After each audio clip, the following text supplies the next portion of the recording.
Assalamualaikum warahmatullahi wabarakatuh. Selamat pagi anak-anak. Kita kembali ke bimbingan konseling pada pagi hari ini.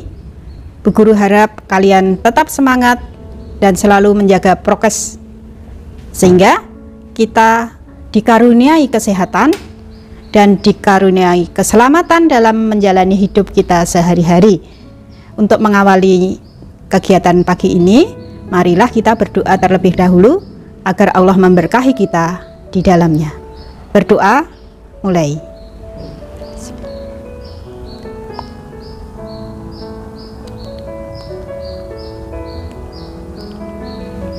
Cukup?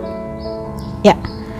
Baik anak-anak, dalam perjalanan hari ke hari di tahun pelajaran ini, kalian telah banyak mengikuti proses-proses kegiatan belajar yang berada di SMP Negeri 1 Sukoharjo. Bagi kelas 7 yang mengenal dengan aplikasi baru di spensako.id, dan bagi anak-anak kelas 8 dan 9 ya sudah 1 tahun ya, menggunakan aplikasi spensako.id yang sebelumnya kita menggunakan Skologi. Ya, keseruan ya, saya sampaikan kepada kalian. Kita asik dengan pembelajaran yang ada di SMP Negeri 1 Sukoharjo, di mana kalian memiliki petualangan-petualangan bagaimana mengikuti pembelajaran, kemudian bagaimana mengikuti penilaian yang melalui aplikasi spensako.id, juga bagaimana kalian kesulitan-kesulitan dalam mengunggah tugas daring kalian yang harus kalian harus menemukan cara, kemudian mencermati tutorial bagaimana mengunggah. Nah, setelah kalian bisa ya, kalian merasa senang otomatis ya. Ya inilah, dengan adanya pandemi kita banyak pengalaman dalam belajar maupun dalam kehidupan hal apa saja. Bagi yang mau memetik hikmah ya. Baik anak-anak, untuk materi kali ini Bu Guru akan sampaikan bagaimana membangun konsentrasi dan fokus belajar ya. Membangun konsentrasi dan fokus belajar ini bermaksud agar kalian mendapatkan informasi bagaimana menyusun diri dalam menciptakan diri untuk bisa berkonsentrasi dan berfokus di dalam belajarnya ya. Memang pada saat ini kalian dalam usia sekolah ya, dalam usia menuntut ilmu ya. Walaupun banyak keterbatasan-keterbatasan yang kita alami, kendala-kendala belajar, tetapi karena kondisi seperti ini ya, kita harus punya siasat, punya cara bagaimana belajar kita bisa terekam efektif dan menjadikan ilmu itu bisa bermanfaat. Ya, konsentrasi belajar ini akan membantu keberhasilan siswa di mana dalam menerima, menyerap ya, dan mencerna pelajaran atau ilmu yang didapat ya, utamanya dari sekolah ya. Ilmu kan bisa didapat juga dari belajar dengan temannya, dari pengalaman kehidupan sehari-hari, dari mendapatkan literasi ya, literasi digital bisa, literasi cetak ya, hubungannya dengan terbitan buku-buku sains dan sebagainya. Nah, ini, nah untuk menciptakan konsentrasi itu yaitu memusatkan pikiran atau terpusatnya pikiran dan perhatian kepada informasi ya, yang diperoleh selama kita belajar. Nah, baik di sekolah maupun di luar sekolah. Dalam fokus mempertahankan pikiran ya, pikiran kita bertahan dalam satu hal ya, jadi kita bertahan fokusnya pikiran kita dalam satu hal apa yang sedang kita lakukan nah, ini, jadi konsentrasi atau titik fokusnya di situ ya.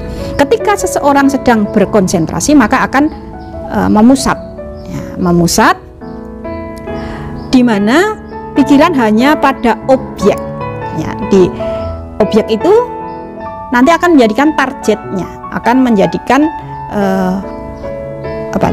ukuran barometer tercapainya konten yang akan kita raih atau yang disampaikan, seberapa banyak, seberapa kualitas atau seberapa kemampuan kita menyerap ilmu tadi. Ya, ini akan dipengaruhi juga psikomotorik dari gerak perintah secara psikologis. Jadi kita itu dalam konsentrasi berpikir itu kita ada kerja sensor psikomotorik. Dari secara psikologis ada penggerak bagaimana kita melakukan suatu pemikiran yang nanti akan berbentuk suatu perbuatan yang kita lakukan. Bagaimana mencermati bacaan perlu konsentrasi. Bagaimana mencermati ceramah atau kita dengan mendengar, dengan melihat, meneliti, ini perlu adanya suatu konsentrasi lah. Di sini perlu ada titik fokus, di mana pemusatan dalam suatu pemikiran dalam satu hal, tidak bercabang-cabang. Kalau bercabang-cabang tidak lagi fokus, putus konsentrasi, keseriusannya terputus. Karena apa? Bercabang-cabang, mikir ini, tidak bisa sentra seperti itu.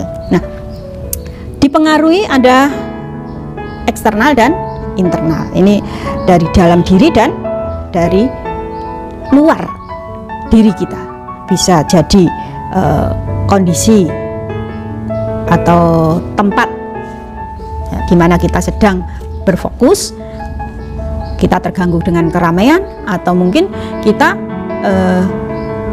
ada lalu lalang sehingga pemikiran kita terpecah ke apa yang ada di sekitar kita. Maka di dalam kelas pun konsentrasi belajar itu sangat penting. Jadi berfokus apa yang sedang dibicarakan, apa yang sedang dipelajari. Kemudian kalau nggak konsentrasi kan terganggu dengan gerakan temannya, ocehan temannya, ngobrol sendiri. Nah, ini termasuk ini faktor eksternal. Lah, internal dari dalam diri kesungguhan kita. Bagaimana menyiapkan diri kita? Apakah kita itu sudah siap menerima pelajaran? Apakah kita itu masih memiliki beban-beban yang saat ini mengganggu? Nah, ini akan memunculkan konsentrasi yang terpecah. Kemudian faktor psikologis dari diri seseorang itu, setiap aktivitas pasti berhubungan dengan psikologis, secara kejiwaan seseorang.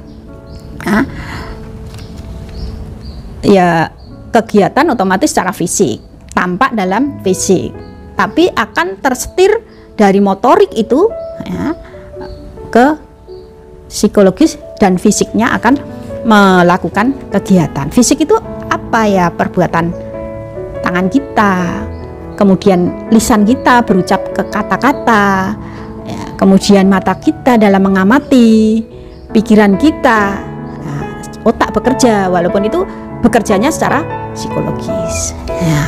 Seperti itu. Kemudian ada 4 macam manfaat konsentrasi belajar. Yang pertama, untuk mengontrol pikiran. Yang kedua, meningkatkan percaya diri. Yang ketiga, meningkatkan daya ingat. Kemudian meningkatkan fokus. Fokus ini memang jadi target utamanya. Jadi fokus itu adalah kita memang mensentrakan pemikiran dalam suatu aktivitas. Bagaimana kita dalam berkonsentrasi belajar itu bisa mampu mengontrol pikiran? Nah, ini sangat penting ya. Dengan berkonsentrasi pada saat kita belajar, otak kita akan semakin mudah memahami suatu hal apa yang sedang kita pelajari saat itu, dan bisa dengan mudah mengendalikan pikiran kita. Ya, kalau kita memang konsentrasi akan memberikan kemudahan bagaimana kita mengontrol pikiran. Jadi tidak melamun. Nah, itu kan tidak terkontrol. pikiran kita terganggu dengan bayangan-bayangan yang sedang ada dalam pikiran kita gitu. Jadi pada saat kita diterangkan oleh guru di kelas, anaknya apa itu tidak konsentrasi, dia nulis sendiri, kemudian dia pikirannya tidak apa yang sedang guru sampaikan di kelas. Yang kedua, meningkatkan percaya diri. Nah, ini ketika kita melakukan konsentrasi atau aktivitas ini, ya, percaya diri akan meningkat karena tambahnya keyakinan. Maksudnya kita itu yakin, ya, dan merasa mampu, ya. Dengan berkonsentrasi, otomatis wawasan kita akan meningkat, ya. Karena kita konsentrasi, otomatis kan apa yang kita serap utuh, sempurna. Apa yang kita lihat terekam, termemori dengan baik. Apa yang kita dengar, kita bisa mengingat kembali apa yang kita dengar. Nah, ini kalau tidak konsentrasi mau ya krungu. Nah, tadi kita mendengar tapi lupa apa ya tadi ya, saya dengar tapi apa ya maksudnya. Nah, di sini jadi konsentrasi ini akan memberikan kita percaya diri karena apa, kita mengingat, menyerap apa yang kita peroleh. Kemudian yang ketiga, meningkatkan daya ingat, ya, ini karena konsentrasi itu kan membentuk pola pikir kita terstruktur, sehingga apa-apa yang kita dapati saat itu, ya, itu termemori dengan baik, maka kita daya ingatnya akan meningkat, ya.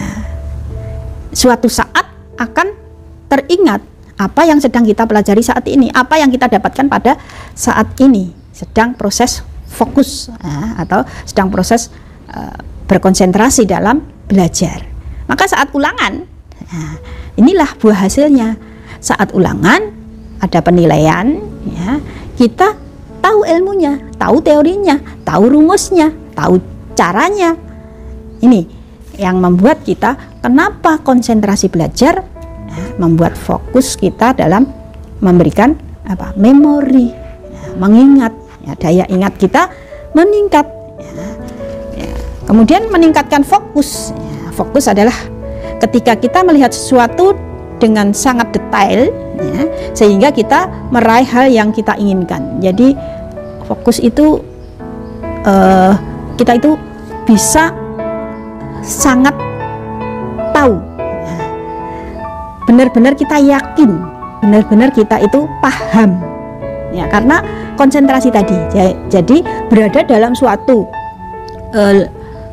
konsep, di mana konsep itu menjadikan suatu pembenaran pemikiran kita.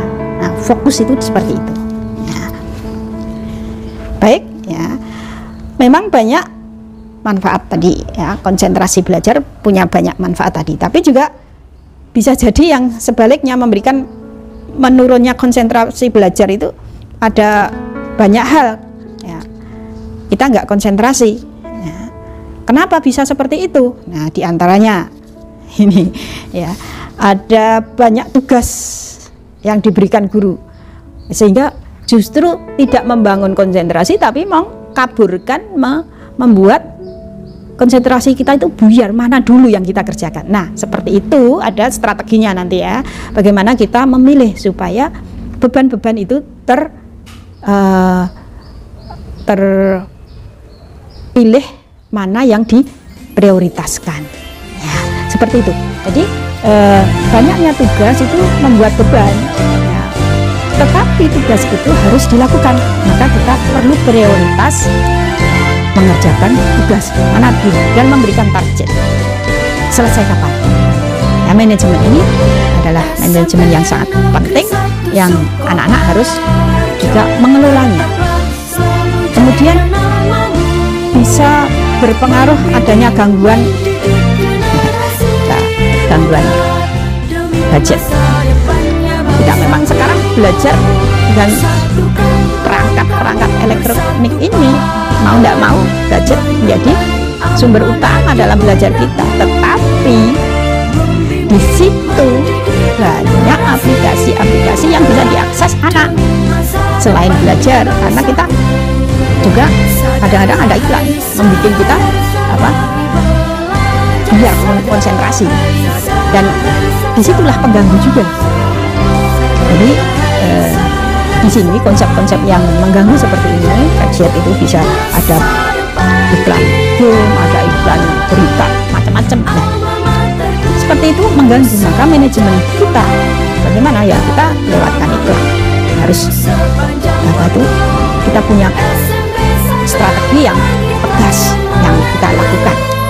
Kemudian suasana belajar yang tidak kondusif. Nah, di rumah ataupun di sekolah merasa tidak nyaman, karena tidak nyaman ya pikiran kita jadi tidak nyaman, maka konsentrasi buyar, konsentrasi kita beradul, kita tidak dapatkan fokus, itu tidak kita dapatkan. Karena apa? Ya terganggu dengan situasi di sekitar kita. Kemudian ini pola tidur yang kurang berkualitas. Jadi tidur itu bukan masalah banyaknya, bukan masalah berapa jamnya kita tidur, tetapi tidur yang berkualitas itu adalah tidur di mana kita merasakan tidur. Ada yang tidur lama tapi merasa tidak atau belum tidur, tidak puas dengan tidur. Karena apa? Tidurnya tidak berkualitas. Kalau tidur ya semua beban hilang. Sebelum tidur semua beban-beban rilekkan, hilangkan, kemudian bisa istirahat. Pikiran ini benar-benar istirahat dalam frekuensi 4.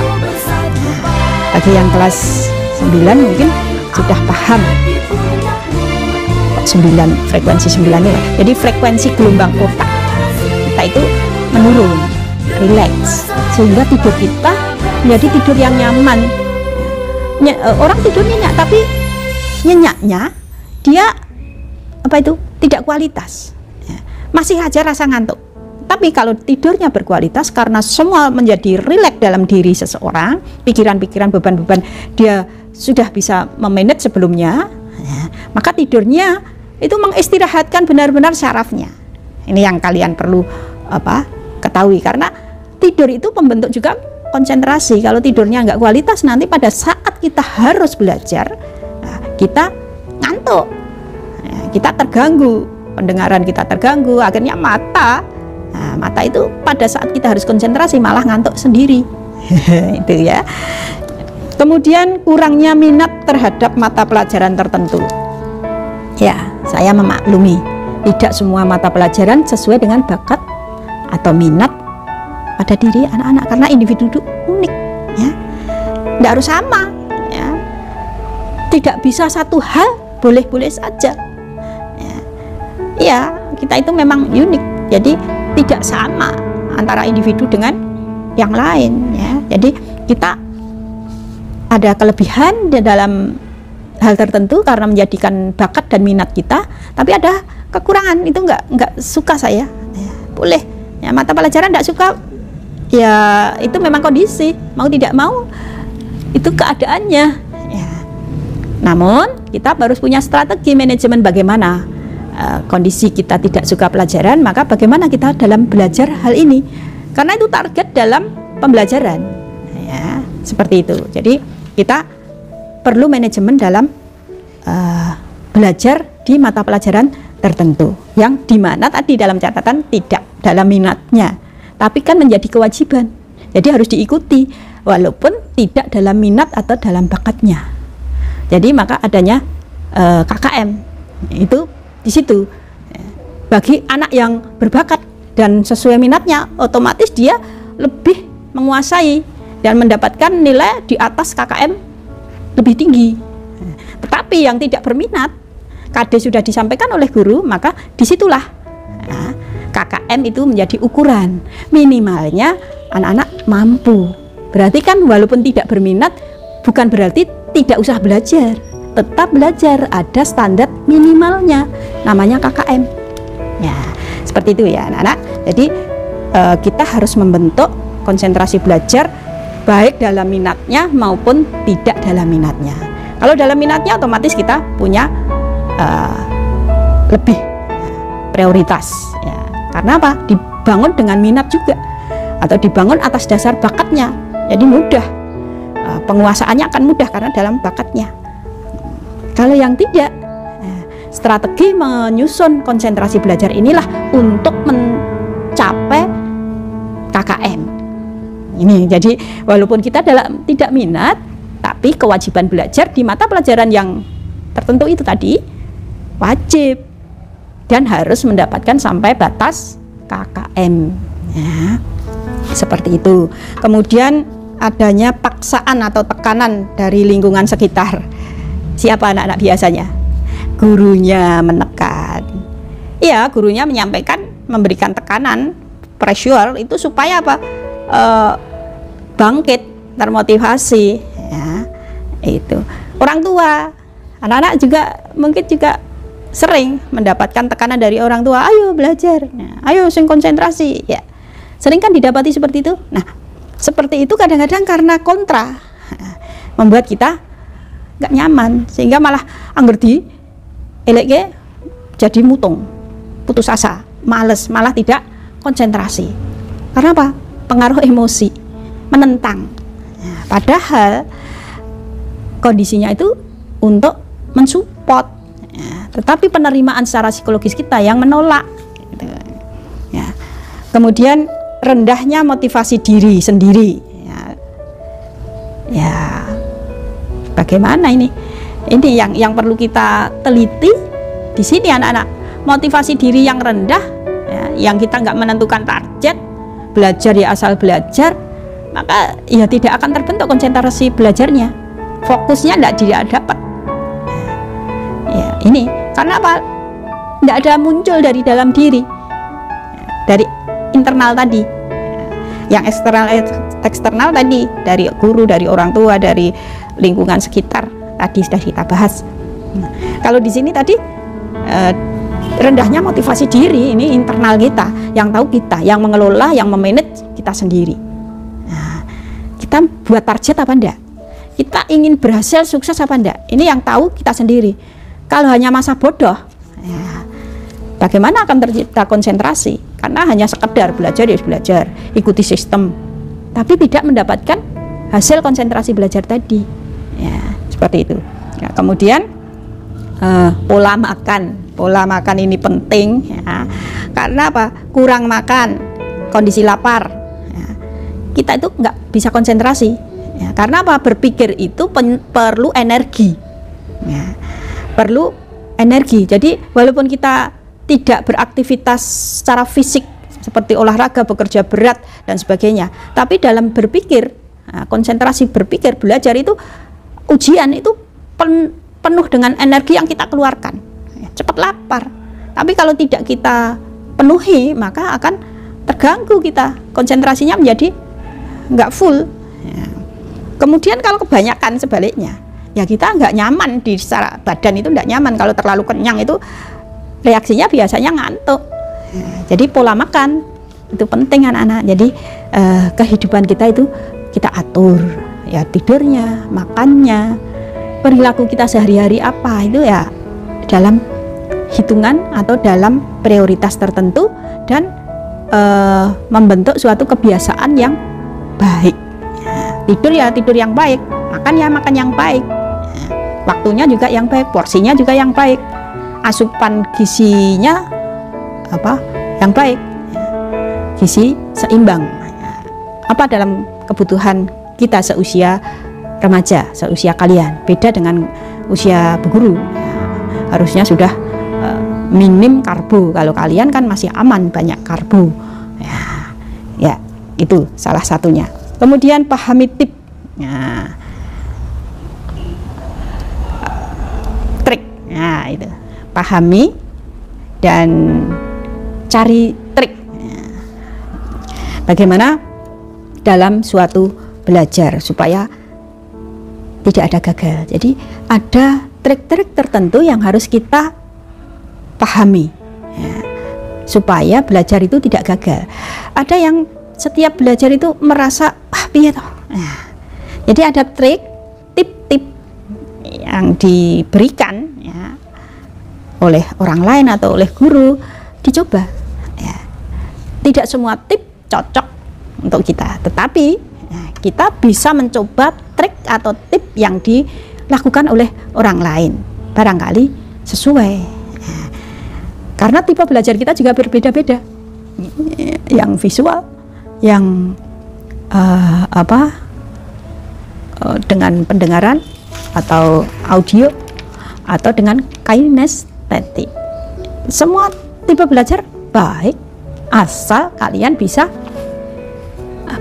mengelola dengan baik. Ada kecenderungan kita untuk kinestetik, lakukan saja belajar dengan kinestetik, itu mudah untuk mengingat kita dengan gerakan-gerakan, dengan tindakan atau perlakuan yang kita perbuat pada saat belajar, itu membuat kita memorinya mudah. Nah, ini membangun konsentrasi dia dengan gerakan-gerakan, ya tipenya dia seperti itu.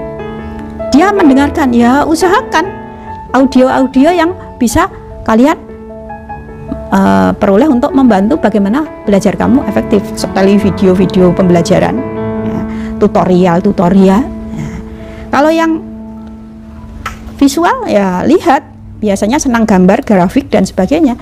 Ya, ini ya membentuk konsentrasi belajar. Ya, baiklah,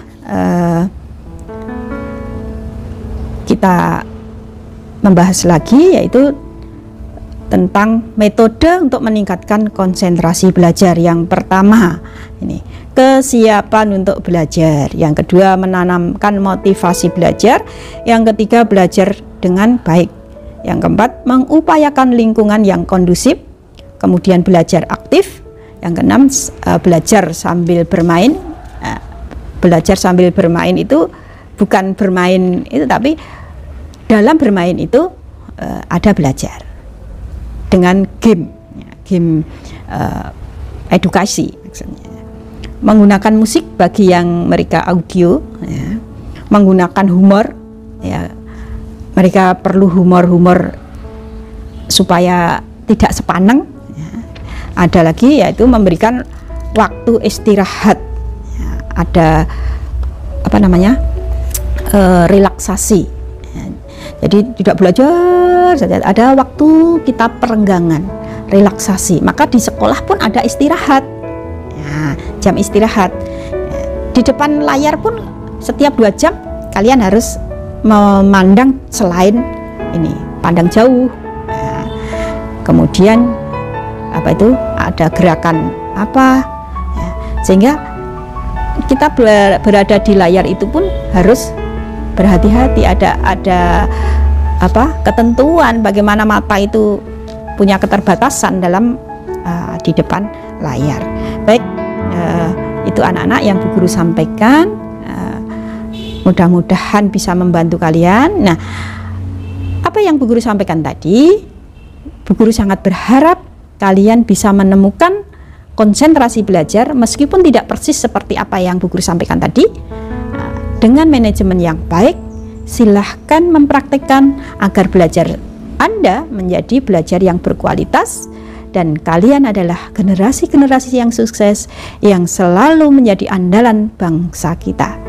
Nah, nanti di kedepannya kalianlah yang bertanggung jawab atas negara ini, memimpin dan mengatur untuk kesejahteraan umat, kesejahteraan rakyat. Ya, terima kasih atas perhatiannya. Mudah-mudahan kita senantiasa diberkahi Allah dengan kesehatan, kelapangan berpikir, perasaan yang berbahagia, dan kita senantiasa menjadi orang-orang yang bersyukur. Terima kasih. Assalamualaikum warahmatullahi wabarakatuh.